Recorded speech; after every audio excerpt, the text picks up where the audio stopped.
اعوذ باللہ من الشیطان الرجیم بسم اللہ الرحمن الرحیم الحمد للہ رب العالمین والصلاة والسلام علی خیر خلقہ محمد وآلہ الطیبین واللعنۃ الدائمۃ علی اعدائہم اجمعین اما بعد قال المصنف ففهم نعم لو كان الخلل المحتمل فيه او فی غیرہ بما اتصل به لاخل بحجیتہ۔ حوزہ علمیہ نجف اشرف میں طلاب کرام کے لیے جو امتحان ہو رہا ہے، کفایت الاصول جلد دوم امر ثالث سے ہم نے بھی درس پڑھنا شروع کیا تھا۔ ابھی ہم ظواہر کی حجیت کی بحث پڑھ رہے ہیں۔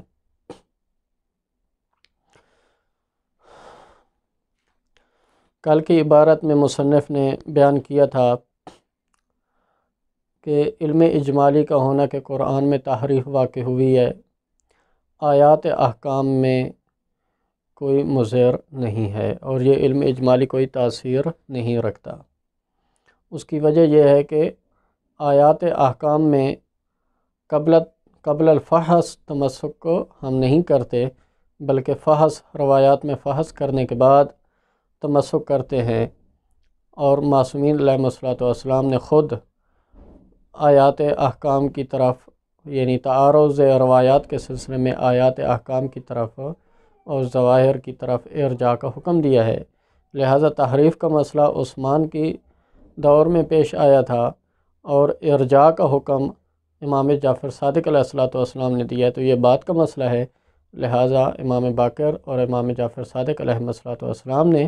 جو ظواہر کی طرف ارجاع کا حکم دیا ہے تو اس بات کو مد نظر رکھتے ہوئے دیا ہے۔ اگر تحریف واقع ہوئی بھی ہے تو اس کو مد نظر رکھتے ہوئے حکم دیا ہے،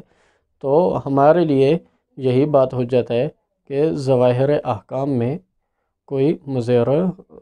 نہیں ہے۔ ففہم میں مصنف کہتے ہیں کہ ممکن ہے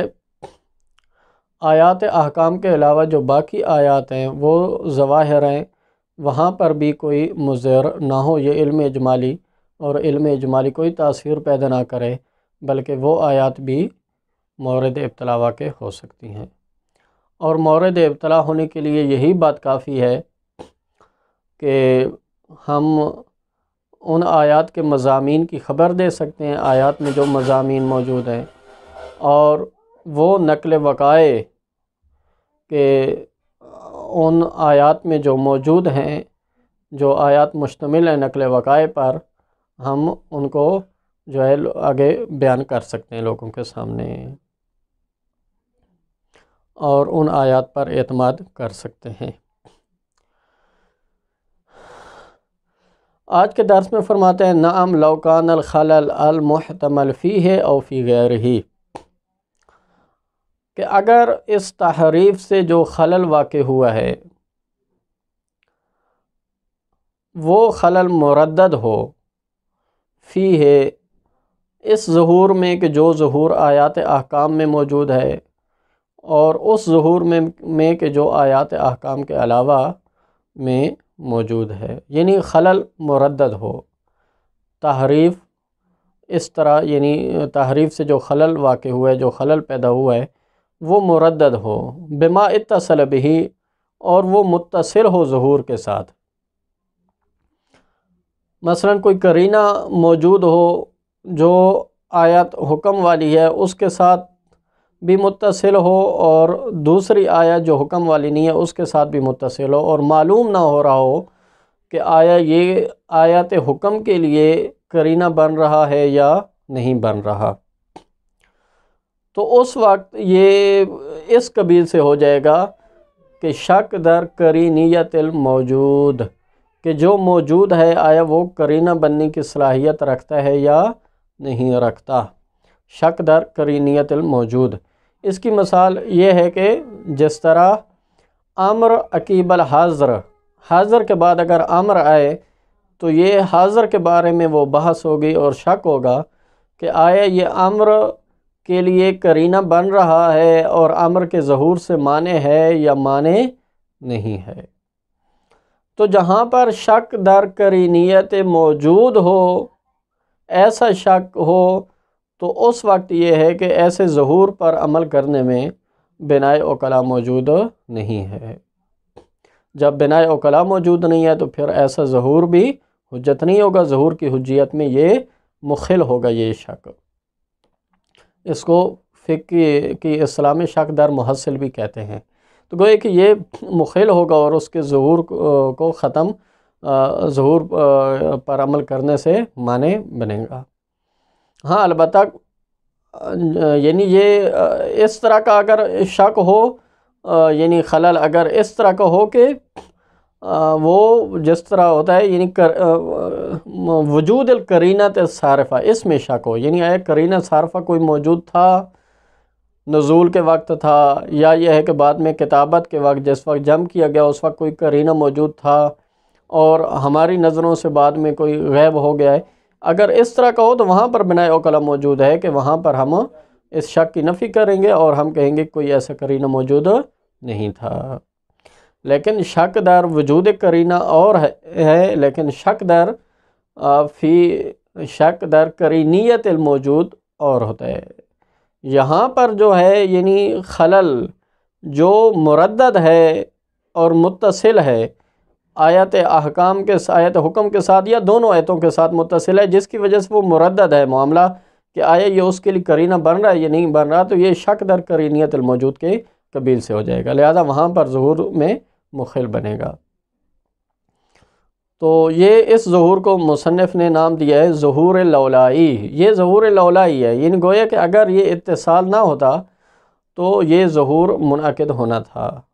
لیکن یہ چونکہ اتصال ہے آیات حکم کے ساتھ، وہ مثلا ملا ہوا ہے، یا آیت حکم اور آیت دوسری جو ہے غیر حکم والی آیت ہے ان دونوں کے ساتھ ملا ہوا ہے، تو اس اتصال اگر نہ ہوتا، ہاں منفصل ہوتا، اگر منفصل ہوتا قرینہ تو پھر یہ ہے کہ یہ ظہور منعقد ہونا تھا، لیکن جب متصل ہے تو متصل میں یہ ہوتا ہے کہ ظہور شروع سے منعقد نہیں ہوتا مگر خاص میں منعقد ہوتا ہے۔ تو لہذا یہاں پر جبکہ یہاں پر متصل بھی ہے اور پھر یہ ہے کہ اس کے قرینے ہونے میں شک ہے، یہ قرینہ ہے کہ قرینہ نہیں ہے، تو اس وجہ سے یہ ہے کہ ظہور سے معنی بنے گا اور یہ ظہور لولائی میں چلا جائے گا، لہذا یہ ظہور لولائی حجت نہیں ہے۔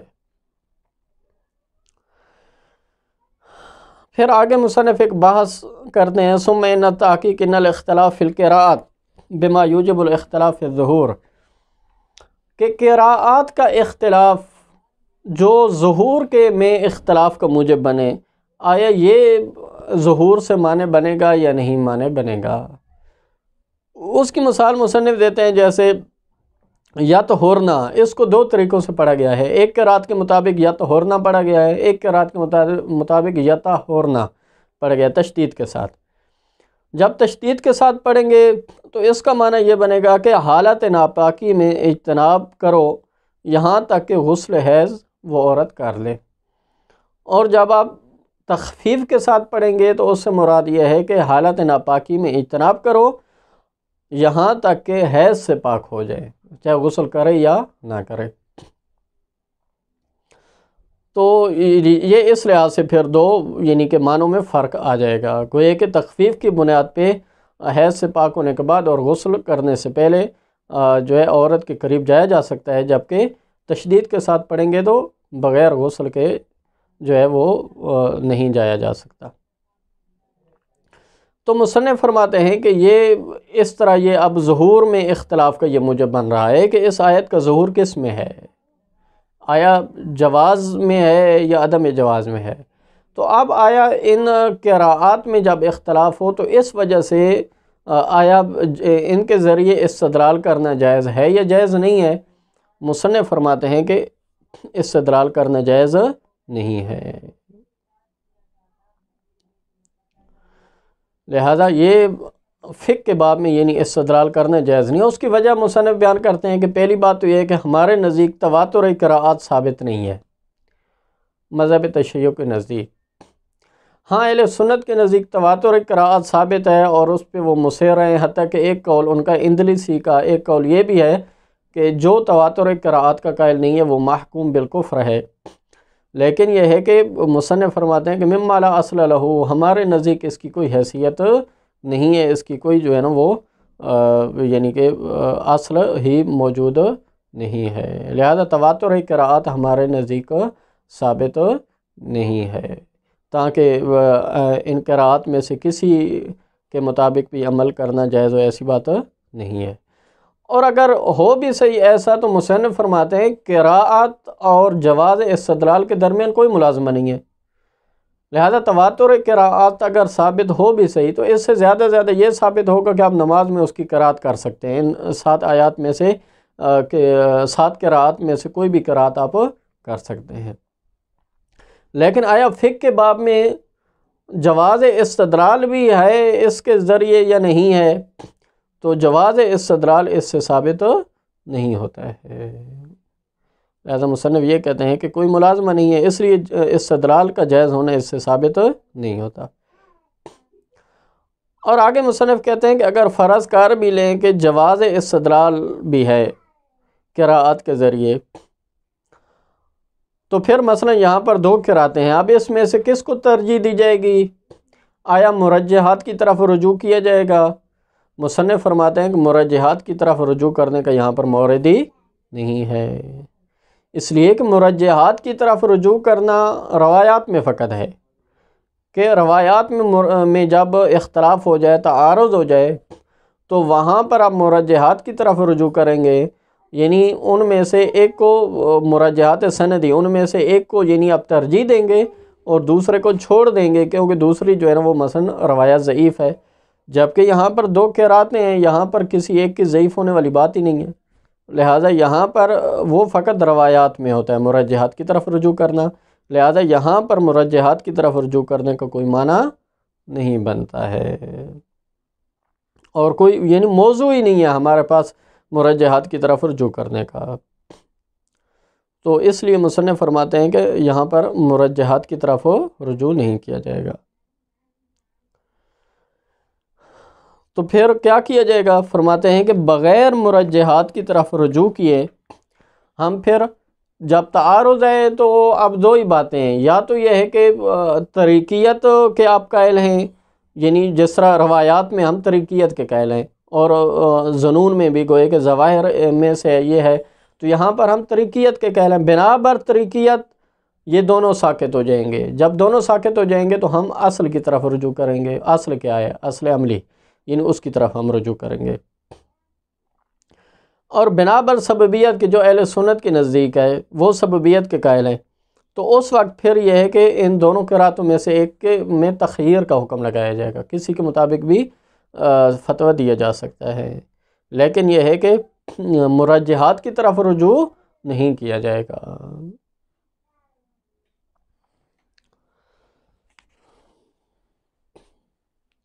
تو یہی فرماتے ہیں کہ چونکہ مرجحات کی طرف رجوع کرنا اس وقت ہوتا ہے کہ جس وقت روایات ہوں، جبکہ یہاں پر روایات کے علاوہ کو مرجحات کے ذریعے علاج کرنے یہ شامل نہیں ہے۔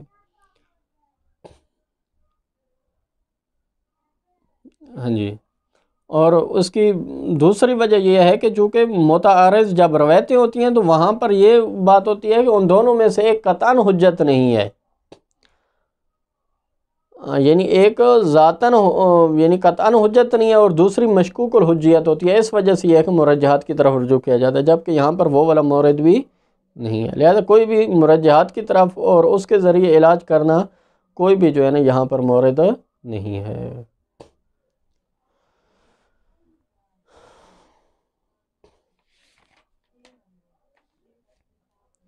نعم لو کان الخلل المحتمل فیہ او فی غیرہ، مصنف فرماتے ہیں وہ خلل کہ جو تحریف سے پیدا ہوا ہے، المحتمل، المحتمل یہاں پر المردد کے معنی میں ہے، یعنی المردد یعنی وہ خلل جو مردد ہے، اس میں تردید ہے، فیہ او فی غیرہ، آیا وہ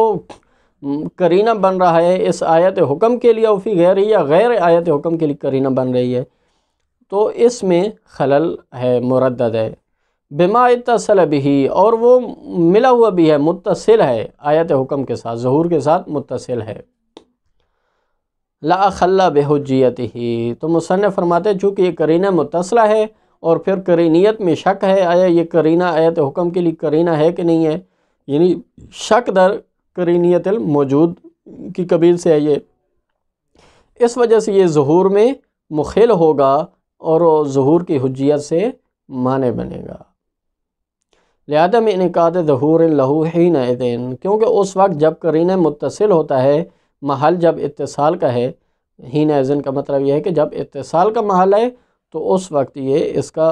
جو ہے وہ کوئی بھی کلام کا ظہور منعقد نہیں ہوگا۔ وَإِنْ انعقد لَهُ الظُّهُورُ لَوْلَا اتصالہ، ہاں اگر یہ اتصال نہ ہوتا، اگر قرینہ منفصل ہوتا تو پھر اس کے لیے ظہور منعقد ہونا تھا، پھر یہ ہے کہ قاعدے نہیں تھا اور پھر ظہور پر عمل کیا جاتا۔ لیکن یہاں پر یہ ہے کہ وہ جو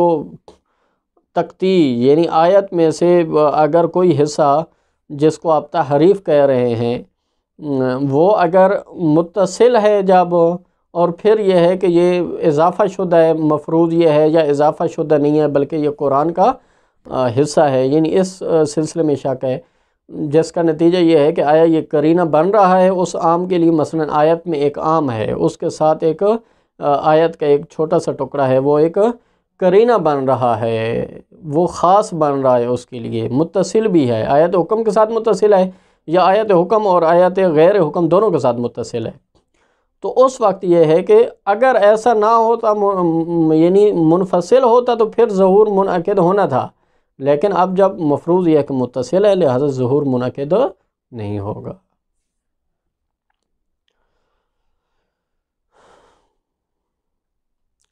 ثم ان التحقیق ان الاختلاف فی القراءات بما یوجب الاختلاف فی الظہور، مصنف فرماتے ہیں کہ تحقیق اور حق بات یہ ہے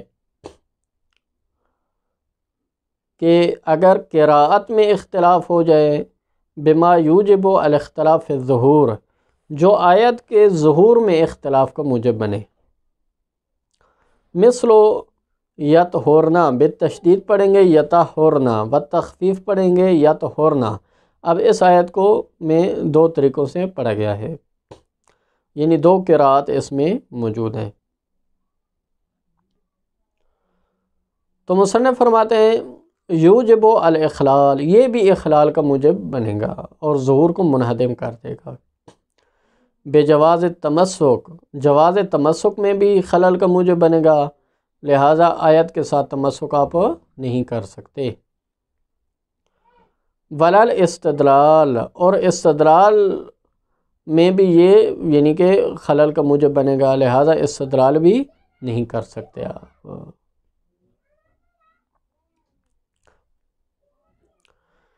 لعدم احراز ما هو القرآن، کیونکہ قرآن تو ان میں سے ایک ہے، یا یطہرنا قرآن ہے یا یطہرنا قرآن ہے۔ اب جب قراءات مثلا یہ دو قراءتیں ہیں، اب ان میں سے ایک قرآن ہے، تو جب دونوں پڑھے، دونوں قراءتیں ہمارے سامنے ہیں، تو اب یہاں پر یہ محرز نہیں ہے کہ ان میں سے کون سا قرآن ہے، لہذا جب یہ محرز نہیں ہے تو کیسے آپ استدلال کر سکتے ہیں جواز کے لیے۔ وَلَمْ يَثْبُتْ تَوَاتُرُ الْقِرَاءَات، اور مصنف فرماتے ہیں کہ ہاں ہمارے نزدیک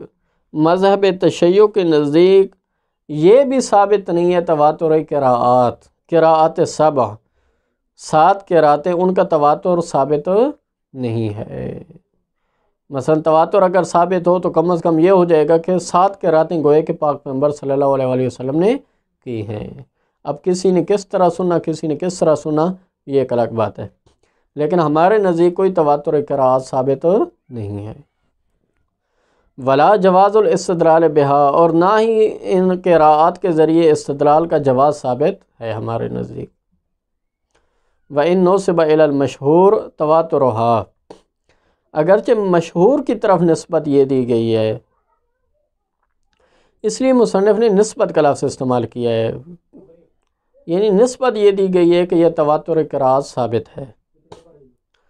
لکنہ مما لا اصل لہ، لیکن اس نسبت کی کوئی اصل نہیں ہے۔ مصنف فرماتے ہیں گویا کہ ہمارے مذہب تشیع کے نزدیک تواتر قرات ثابت نہیں ہے۔ وَإِنَّمَا ثابت جواز القراءۃ بہا، زیادہ جو چیز ثابت ہے وہ یہ ہے کہ ان قراءات سبع میں سے کسی کے ذریعے بھی قراءت کرنا جائز ہے فقط، جس کا معنی یہ ہے کہ آپ نماز میں قراءت کر سکتے ہیں فقط ان 7 قراءتوں میں سے کوئی بھی کسی بھی، مثلا جس طرح مالک یوم الدین میں بھی ہے مالک یوم الدین مالک یوم الدین، لہٰذا ان میں سے کوئی بھی قراءت آپ کر سکتے ہیں، نماز میں قراءت کر سکتے ہیں، زیادہ یہ ثابت ہے۔ ولا ملازمت بینہما، جبکہ جواز قراءت کے درمیان اور جواز استدلال کے درمیان کوئی ملازمہ نہیں ہے۔ یعنی ایسا ہو سکتا ہے قراءت کرنا جائز ہو نماز میں، لیکن یہ ہے کہ اسی آیت کے ذریعے فتویٰ دینے کے لیے مقام فقہ میں جائز فتویٰ دینا جائز نہ ہو اور استدلال کرنا اس آیت کے ذریعے جائز نہ ہو۔ کمال یخفا ولو فرض جواز الاستدلال بہا، مصنف فرماتے ہیں کہ اگر ہم فرض کر دیں کہ ان قراءات کے ذریعے استدلال کرنا جائز ہے، یعنی ہم فرض کرتے ہیں کہ تواتر بھی ثابت ہے اور پھر اسی ضمن میں استدلال کرنا بھی جائز ہے ان قراءات کے ساتھ، تو پھر وہاں پر دوسری بات یہ ہوگی کہ مثلا یہاں پر 2 قراءتیں ہمارے سامنے آ گئیں، یطہرنا یطہرنا، اور مفروض یہ ہے کہ استدلال کرنا جائز ہے، تو یہاں پر پھر مرجحات کی طرف رجوع آیا کیا جائے گا، جس طرح روایات میں ہوتا ہے 2 روایتیں آ گئی، ایک روایت کہتی ہے کہ نماز جمعہ واجب ہے، ایک روایت کہتی ہے کہ نماز جمعہ حرام ہے، تو وہاں پر جس طرح ہم مرجحات سندی کی طرف رجوع کرتے ہیں اور ان میں سے ان مرجحات کے ذریعے ہم ایک حدیث کو لے لیتے ہیں اور دوسری روایت کو چھوڑ دیتے ہیں، تو آیا یہاں پر مرجحات کی طرف رجوع کیا جائے گا؟ مصنف فرماتے ہیں کہ فلا حاجت لملاحظۃ الترجیح بینہا، ان قراءات کے درمیان ترجیح کو ملاحظہ کرنے کی کوئی حاجت نہیں ہے تاکہ مرجحات کی طرف رجوع کیا جائے اور اس تعارض کو اس ذریعے سے ختم کیا جائے اور مرجحات کی طرف رجوع کر کے یہ علاج کیا جائے تعارض کا۔ اس کی وجہ یہ ہے کہ بعد کون الاصل فی تعارض الامارات ہوا سکوتها، کیونکہ ہمارے پاس جب اصل موجود ہے، امارات جب متعارض ہو جائیں تو اس وقت یہ ہے کہ فی خصوص المعدہ بناء علی اعتبار من باب طریقیت، اگر آپ امارہ کو یعنی اس میں آپ مجعول طریقیت کو سمجھتے ہیں اور من باب طریقیت امارہ کو حجت سمجھتے ہیں، تو اس وقت یہ ہے کہ وہ متعارض امارات اگر ہو جائیں تو وہ حجیت سے ساقط ہو جائیں گی، تو اس اصل کی طرف رجوع کیا جائے گا۔ گویا کہ ہمارے نزدیک ہم اہل تشیع چونکہ سبیت کے قائل نہیں ہے، طریقیت کے قائل ہے، اس وجہ سے یہ ہے کہ یعنی طریقیت ان کی سلب ہو جائے گی، جب طریقیت سلب ہو جائے گی تو دونوں کی حجیت سلب ہو جائے گی اور دونوں حجیت سے ساقط ہو جائیں گے۔ والتخییر بینہا بناء علی سببیت، اور اہل سنت چونکہ سببیت کے قائل ہیں، سببیت کی بنا پر ان کے درمیان پھر تخییر ہوگی، ان قراءتوں میں سے کسی کے ذریعے بھی پھر فتویٰ دینا جائز ہوگا، مع عدم دلیل علی الترجیح فی غیر روایات، جبکہ یہ کہتے ہیں کہ روایات کے علاوہ باقی امارات آیات جس طرح ظہور ہے، یہاں پر ترجیح کے اوپر کوئی دلیل بھی موجود نہیں ہے کہ متعارضین میں سے کسی ایک کو ترجیح دی جائے گی، کوئی دلیل موجود نہیں ہے۔ اس کی وجہ یہ ہے کہ یہاں پر صحیح اور ضعیف ہونے والی بات بھی نہیں ہے، جب دونوں آیتیں ہیں، قراءات جب ثابت ہیں اور جواز استدلال بھی ثابت ہے، تو یہ تو نہیں کہہ سکتے کہ دونوں جب آیتیں ہیں، مفروض یہ ہے کہ دونوں آیتیں ہیں، یطہرن بھی قرآن ہے یطہرن بھی قرآن ہے، تو قرآن تو ضعیف ہو بھی نہیں سکتا تاکہ ان میں سے ایک ضعیف ہو اور ایک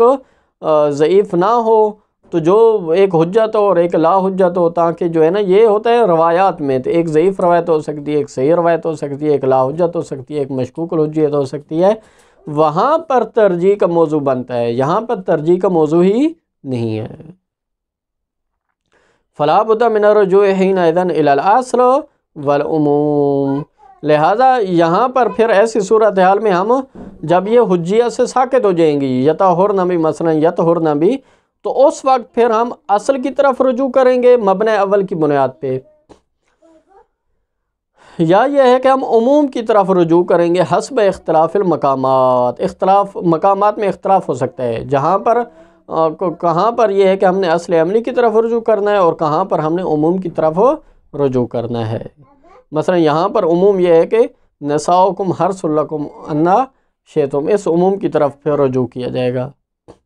اور یہاں پر یہ ہے کہ کوئی بھی قید موجود نہیں ہے، جب قید موجود نہیں ہے تو عموم کی طرف رجوع کیا جائے گا، لہذا غسل سے پہلے بھی عورتوں کی طرف جا سکتے ہیں۔ تو لہذا یہ ہے کہ یا اصل کی طرف رجوع کیا جائے گا یا عموم کی طرف رجوع کیا جائے گا، اور پھر یہ دونوں استدلال یا طہرنا اور یا طہرنا دونوں حجیت سے ساقط ہو جائیں گے، اور کسی ایک کے ذریعے بھی استدلال جائز نہیں ہوگا۔ وصلی اللہ علی محمد وعلی محمد۔